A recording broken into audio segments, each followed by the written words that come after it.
ایک تحریک چل رہی ہے وہ اسرائیل اور امریکہ کی مصنوعات کا بائیکاٹ کرنے، یہ بھی کچھ غیرت مند مسلمان ایسی تحریک چلا رہے ہیں اور سنا ہے کہ اس کا کچھ اثر بھی ہو رہا ہے۔ اس میں ایک بات مجھ سے بار بار پوچھی جاتی ہے، وہ یہ ہے کہ یہاں پر جو فرنچائز ہیں جیسے میک ڈونلڈ ہے یا کے ایف سی ہے یا اس قسم کے جو کمپنیاں ہیں جن کے کھانے جن کی غذائیں وغیرہ بکتی ہیں، اس کے جو مالک ہیں وہ مسلمان ہیں، پاکستانی ہیں۔ البتہ چونکہ فرنچائز کا انہوں نے معاہدہ کر رکھا ہے، لہذا 5% یا 10% آمدنی کا حصہ وہ ان کمپنیوں کو جاتا ہے۔ تو اگر ان کا بائیکاٹ کیا جائے گا تو خود ان مسلمانوں کو نقصان پہنچے گا جو کہ فرنچائز لیے بیٹھے ہیں۔ تو میں اس کے جواب میں ایک بات عرض کرتا ہوں، وہ یہ کہ یہ مسئلہ فتوے کا نہیں ہے، یہ ایمانی غیرت کا مسئلہ ہے، غیرت ایمانی کا مسئلہ ہے۔ کسی مسلمان، کسی غیرت مند مسلمان کو یہ گوارا نہیں ہونا چاہیے کہ اس کی آمدنی کا 1 پیسہ بھی کسی ایسے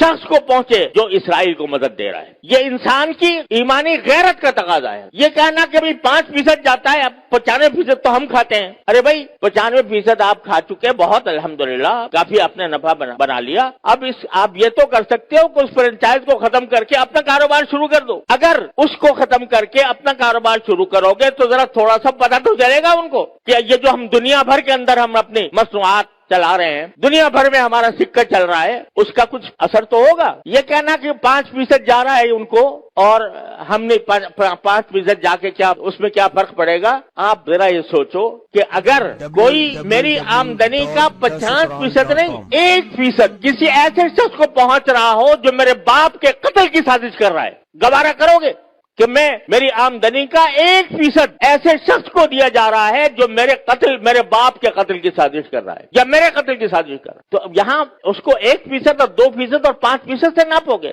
لوگ فتوے کی بات کرتے ہیں، یہ فتوے کا مسئلہ نہیں ہے، یہ ایک غیرت ایمانی کا مسئلہ ہے، اور اس غیرت ایمانی کے تحت یہ میں سمجھتا ہوں کہ کسی غیرت مند مسلمان کو اس کا اقدام نہیں کرنا چاہیے۔ لہذا یہ بھی اس کوشش کا ایک حصہ ہے، اور اس وقت یوں سمجھو کہ میں تو یہ سمجھتا ہوں کہ ایک لحاظ سے پوری امت مسلمہ حالت جنگ میں ہے، پوری امت مسلمہ حالت جنگ میں ہے، کیونکہ یہ حملہ صرف فلسطینیوں پر نہیں ہو رہا، معال کار اس کا اثر پورے عالم اسلام پر پڑنے والا ہے، لہذا حالت جنگ میں ہے۔ جب اس حالت جنگ میں ہے تو جو لوگ عالم اسلام کے خلاف یہ سازش کر رہے ہیں ان کو کسی طرح بھی نفع پہنچانا، چاہے وہ 1 پیسے کا ہو، یہ ایک مسلمان کی غیرت کو اسے گوارا نہیں کرنا چاہیے۔ لہذا میں اس بات کی حمایت کرتا ہوں کہ ایسی چیزوں کا بائیکاٹ کیا جائے جس کا فائدہ ان طاقتوں کو پہنچ رہا ہے۔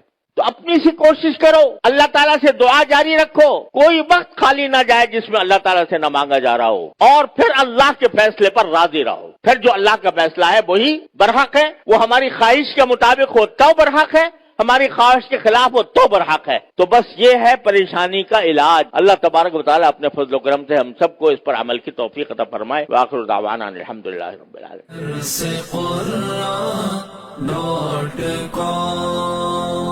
www.darsequran.com